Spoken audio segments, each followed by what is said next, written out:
Commission on Elections. So aminadong tumaas ang election expenses dahil yan sa oil crisis. Ang BP naman preparation tuloy pa rin sa kabila ho ng paghihintay ng lagda mula naman sa punong ekotibo. Yan at iba pang mga balita tinutukan ni Bombo Isa Cotoner. Posibleng maapektuhan ng patuloy na krisis sa krudo ang paghahanda para sa Bangsamoro parliamentary elections ayon yan sa Commission on Elections.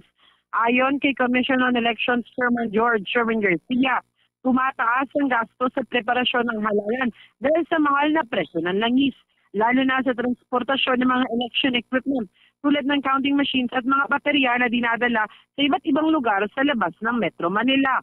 Kaugnay nito, target pa rin ng komisyon na matapos ang pag-imprenta ng mga balota. Pagsapit yan ng Hulyo, inaasahan ding 2 balota ang gagamitin sa halalan na posibleng magdulot ng dagdag gastos sa printing. Sa kabila nito, tiniyak ng poll body na may sapat na pondo para sa halalan. Kabilang dito ang humigit kumulang 3 bilyong piso mula sa kanilang pondo, 500 milyon mula naman sa Bangsamoro at 100 milyon na naka-standby mula sa Kongreso.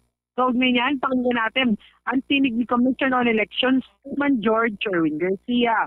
Possible kaya yun? Or ano yung parang take ko ng COMELEC dito with regards sa balota? Kasi medyo hahaba nga po siya. Mukhang 2 pirasong balota talaga ang matatanggap ng bawat isang botante. Yun na po more or less 90% ang desisyon ng komisyon na 2 balota po para po hindi malito. Yung isang balota mas maiksi, yung po nandyan, may pictures, may logo ng political party na kanilang planong ihalal at meron pong pictures ng mismong district representative naman.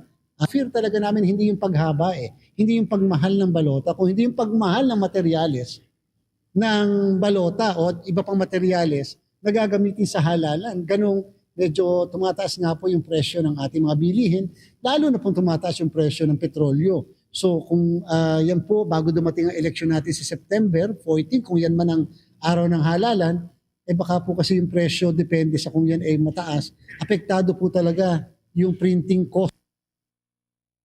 Samantala, tuloy-tuloy naman ang paghahanda ng Commission on Elections habang hinihintay pa ang pirma ni Pangulong Ferdinand Marcos Jr. sa panukalang batas na magtatakda ng bagong petsa ng halalan.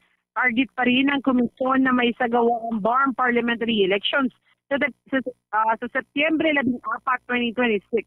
Gayunman, aminado ang poll body na posibleng kapusin sa oras dahil kailangan pang mailathala ang batas at makabuo ng implementing rules and regulations na maaaring tumagal hanggang Abril. Dahil dito, minamadali na ng poll body ang mga susunod na hakbang. Kabilang ang pag-ahain ng certificates of candidacy, pagproseso ng mga posibleng disqualification cases, at pagsasagawa ng voters education. Kaugnay niyan, pakinggan natin muli ang tinig ni Commission on Elections, Chairman George Sherwin Garcia. Chair, so meaning, paglagpas ng March, medyo maapektuhan na yung paghahanda nyo ba noon? Or what will be the effect? Kasi ang sabi nyo, ang timeline nyo para dito ay sana end of March. Yes po, kasi kapag po ito ay naging Abril, kahit po ito ay maipasa, siyempre meron tinatawag na, o mapirmahan, may tinatawag na publication, whether sa official gazette o sa newspapers of general circulation, tsaka lang siya magiging effective and pwede na maipatupad ni COMELEC. In the meantime, hanggat hindi siya effective at maipatupad, hindi kami pwede mag-require na ng filing kaagad ng kandidatura doon sa mga lugar kung saan papatupad tayo noong tinatawag na yung BAA 86, yung districting law ng Bangsamoro.